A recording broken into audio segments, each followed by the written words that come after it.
Of President Trump's second term, including some selections for key jobs in his administration, have sparked new questions about his complicated history with elevating extremist views. Our White House correspondent Laura Barone-Lopez takes a closer look.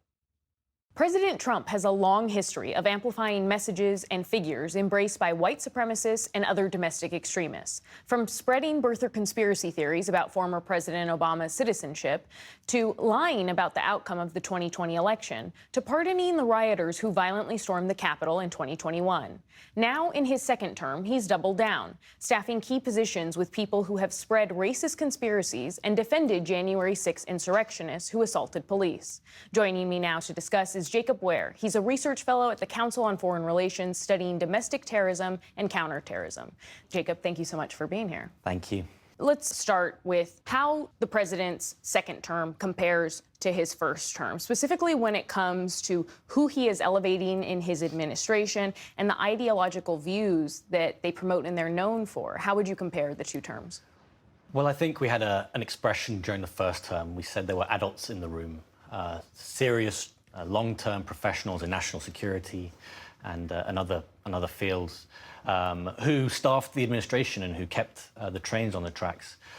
This time, there are far fewer of those individuals, and I think that's encapsulated actually in the January 6th legacy, where this time President Trump basically has surrounded himself with people who either believe or are willing to lie to him in saying that the January 6th election riot was legitimate, was legal, and that the election was stolen. So immediately you have people who cannot look at a truth and see it for what it is, that he lost that election.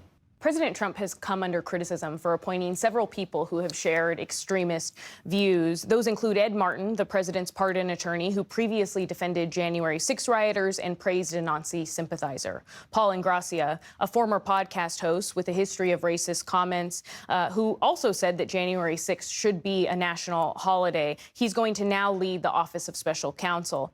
What message does it send that the administration is further embracing people who have ties to or who have spread extremist views? I think the message is that loyalty trumps expertise, loyalty trumps serious policy, it trumps national security. It's more important for somebody to be loyal to Trump, loyal to the MAGA doctrine, than to be a serious professional who's going to implement and make hard choices in our national security space. Of course, one of the individuals you mentioned, according to your reporting, Laura, Paul Ingrassia, has said that descendants of slaves should be paying slave owners reparations. I mean, that is an overtly racist statement, and this is somebody who's leading the Office of Special Counsel. The president has also embraced figures and symbols that perpetuate anti-Semitism in some cases, including he posted a meme on social media recently that features Pepe the Frog, a symbol of white supremacist movements. And the president previously dined with white supremacist Nick Fuentes, and his Bedminster club hosted Timothy Hale Cusinelli, who prosecutors called a Nazi sympathizer and who has a history of anti-Semitic rants. The president says that his attacks on universities, that his restrictions that he's placing on universities like Harvard are in the name of combating anti-Semitism. But does this track record show the opposite? Well, actually, Laura, this is something that does go back to the first administration.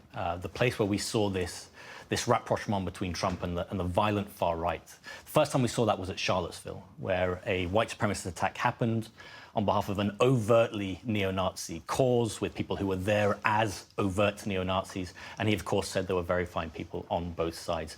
Years later, he told the Proud Boys during a presidential debate to stand back and stand by. So President Trump has repeatedly, during his time in office, appealed to not just people who have what you might call far-right ideology or views, but even people who are willing to act out in violence on behalf of those views. What is less clear to me is whether President Trump shares these memes, these ideas deliberately, whether it's a dog whistle, whether it's unknown.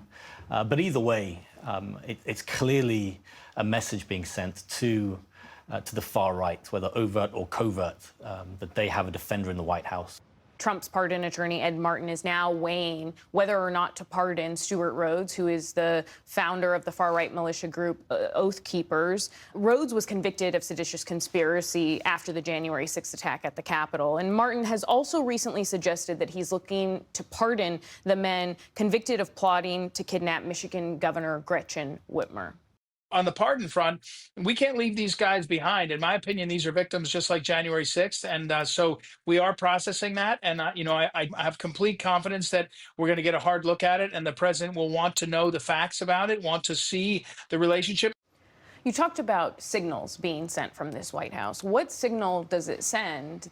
Well, the weaponization of the pardon power, the abuse of the pardon power, I think is one of the great concerns of this administration so far. Because again, it's not just symbolizing that these ideologies are welcome. The January 6th defendants and the Gretchen Whitmer plot defendants, they were not prosecuted for their ideologies. They were prosecuted for violent plots that were either planned or carried out. So again, the message is not necessarily that your ideologies, your hatred of the Democratic Party or of government is legitimized. It's that violence on behalf of those ideologies is legal. The historical record, I fear, is not going to say that January 6th was a terrorist attack or an insurgency, an insurrection, a coup d'etat, whatever word you would want to use, against the American government.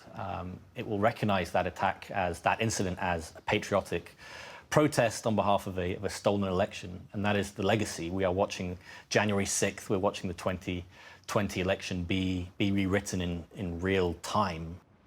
Jacob Ware, thank you for your time. Thank you.